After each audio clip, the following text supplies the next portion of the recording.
Hello guys. జనవరి 1, 2024 అందరికీ ఇది ఒక సెలబ్రేషన్ మూమెంట్. కానీ జపాన్ వాళ్ళకి ఇది ఒక ట్రాజిక్ ఇన్సిడెంటే. నోటో పెనిన్సులా ఇషికావా రీజియన్‌లో ఎగ్జాక్ట్‌గా 1 జనవరిన ఆఫ్టర్‌నూన్ టైంలో 7.6 మాగ్నిట్యూడ్‌తో ఎర్త్‌క్వేక్ వచ్చింది.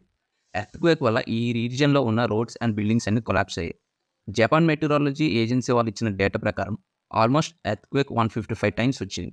ఇందులో maximum magnitude 7.6. Japan prime minister అయిన కిషిదా గారు మీడియాకి ఇచ్చిన డీటెయిల్స్ ప్రకారం 48 క్యాజువాలిటీస్ రికార్డ్ అయ్యాయి. ఎక్స్టెన్సివ్ రోడ్ డ్యామేజెస్, చాలా బిల్డింగ్స్ కొలాప్స్ అయ్యాయి అండ్ మెనీ ఏరియాస్లో ఫైర్ కూడా స్ప్రెడ్ అయ్యాయి. హోప్ జపాన్ ఈ ట్రాజిక్ ఇన్సిడెంట్ నుంచి ఎక్కువ క్యాజువాలిటీస్ లేకుండా ఫాస్ట్గా రికవర్ అవ్వాలని కోరుకుందాం.